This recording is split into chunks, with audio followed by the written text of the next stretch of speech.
Bonjour. Souvent, vous dites que ce qui me bloque en français, c'est que je ne trouve pas les mots ou bien le vocabulaire.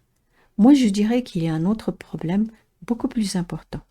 C'est celui de comment structurer ses idées et ses phrases.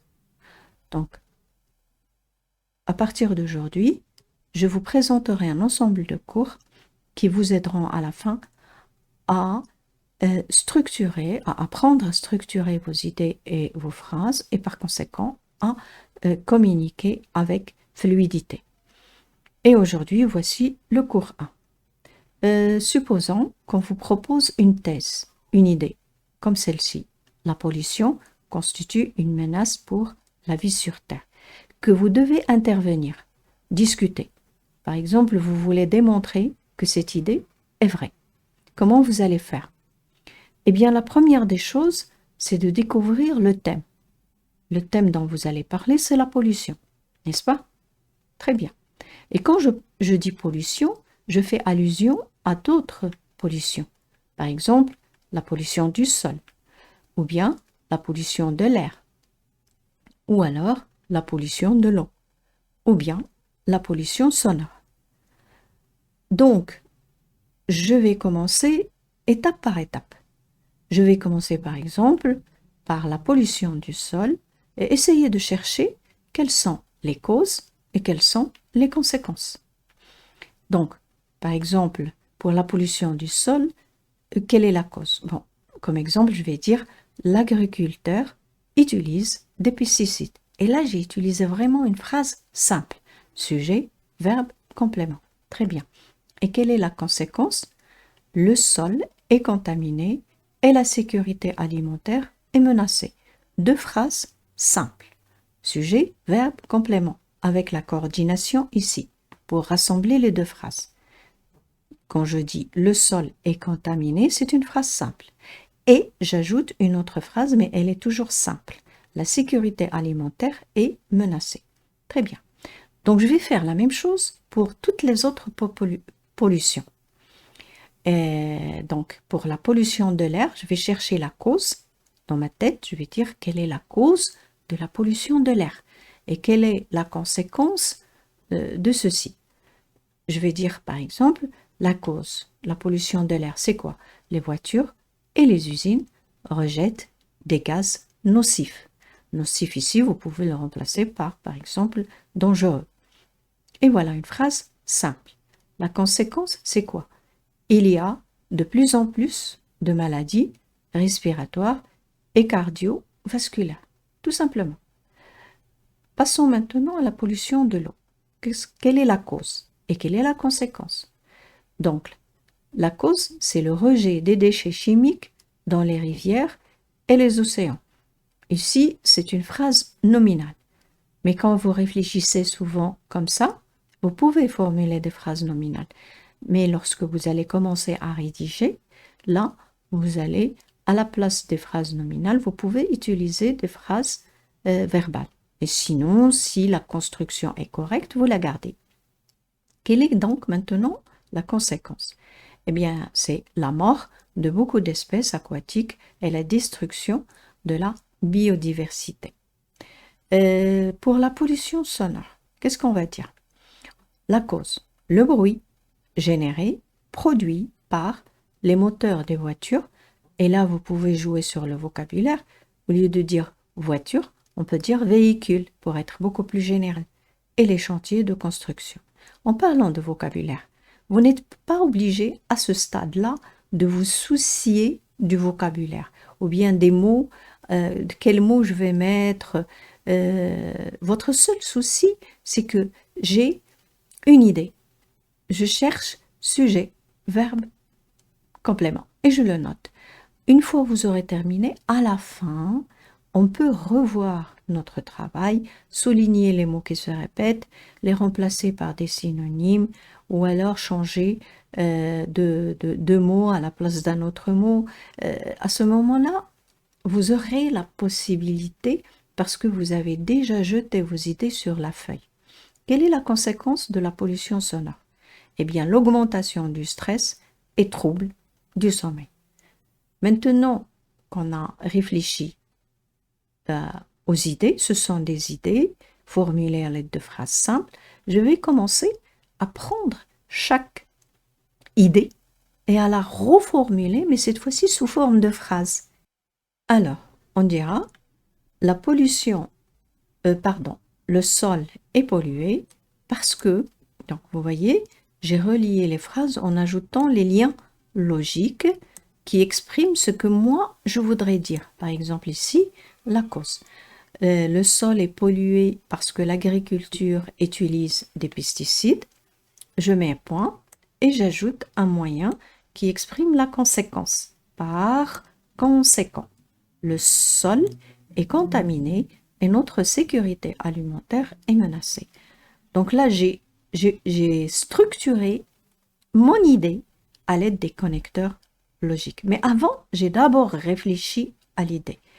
C'est vrai que cet exercice, au départ, il se fait comme ça, parce que vous devez vous entraîner à faire beaucoup d'exercices de cette manière-là pour apprendre à structurer vos phrases aussi bien à l'écrit qu'à l'oral. Par la suite, ça va devenir facile. Très bien. Passons maintenant à la pollution de l'air. Comment je vais, par exemple, reformuler tout ça sous forme de phrases bien structurées. Alors, quand je dis structuré, ça veut dire organisé. Et quand je dis organisé, automatiquement utiliser des connecteurs logiques. L'air est aussi pollué à cause des voitures et des usines qui rejettent des gaz nocifs. Donc là, j'ai utilisé à cause de pour exprimer la cause.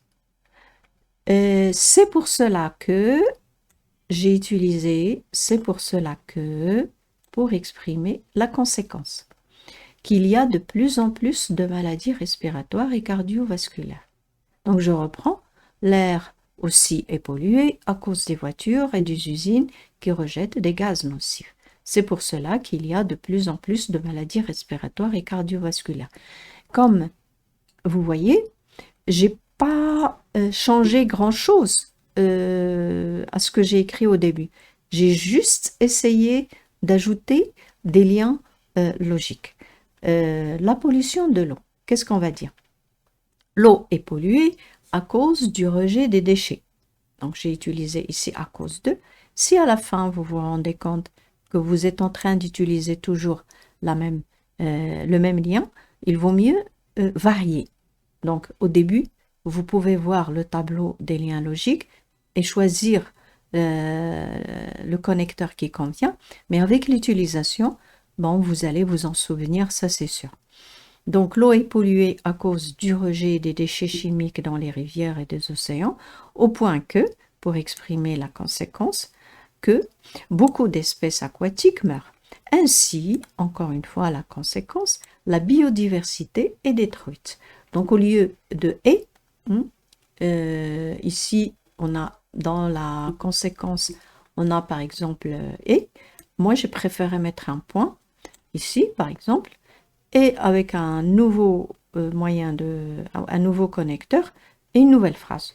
Mais c'est toujours, il y a un lien avec ce qui précède, parce que c'est ce connecteur-là qui l'impose. La pollution sonore, qu'est-ce qu'on va dire? La pollution sonore est produite par des produits, des moteurs, des voitures et les chantiers de construction. Ainsi, le stress et les troubles du sommeil ont véritablement augmenté. Donc j'ai mis ainsi pour exprimer la conséquence et j'ai mis est produite par, on peut dire aussi engendrée par ou causée par pour exprimer la cause. Parce que à part la subordination, les conjonctions de subordination ou de coordination, je peux aussi utiliser les verbes pour exprimer la cause. Très bien. Maintenant que j'ai des petits paragraphes, comme on vient de le voir, ce serait bien que l'on puisse rassembler un peu tout ça pour démontrer mon idée de départ. La thèse, qui était au fait quoi? Qu'est-ce qu'on avait dit? On avait dit la pollution constitue une menace pour la vie sur Terre. Donc je peux à ce moment-là m'imaginer dans une situation de communication dans laquelle j'interagis, dans laquelle je voudrais démontrer une thèse, qui est celle-là. La pollution constitue une menace pour la vie sur Terre. Autrement dit, bon, j'ai utilisé autrement dit, juste pour reformuler la même idée, mais d'une autre manière. Par exemple, là, la vie sur notre planète est en danger. Donc c'est la même idée, sauf que je l'ai redite d'une autre manière pour m'expliquer encore plus. Et là, comme vous voyez, j'ai utilisé premièrement. Donc, puisque je vais parler de plusieurs pollutions, ce serait bien que mes idées soient organisées. Si j'utilise premièrement, ça veut dire quoi? Mon interlocuteur va me suivre d'abord, il va savoir qu'il va y avoir deuxièmement, troisièmement.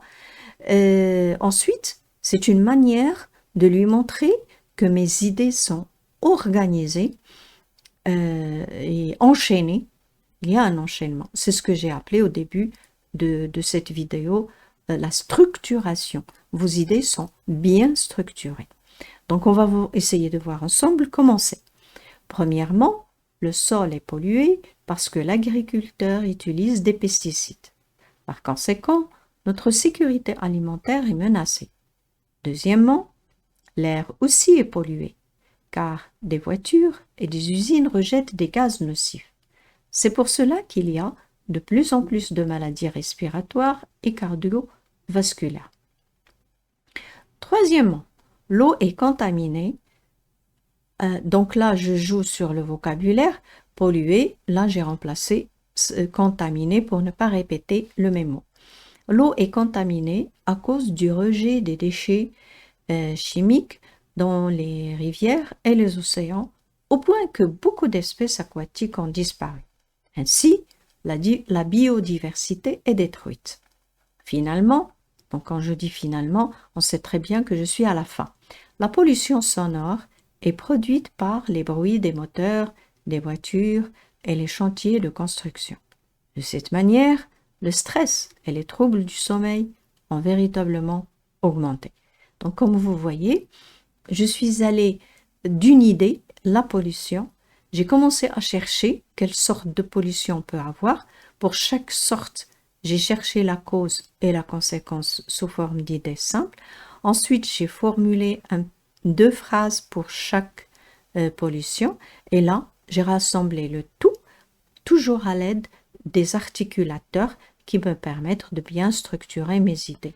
En conclusion, donc j'ai ajouté bien sûr le début, et à la conclusion, c'est quoi?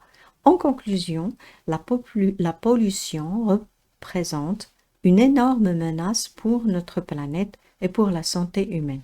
Il est donc impératif d'agir de manière responsable pour réduire ces pollutions et préserver notre planète. Alors, comme vous voyez, mon intervention consiste à convaincre l'auditoire que la pollution constitue une menace pour la vie sur Terre.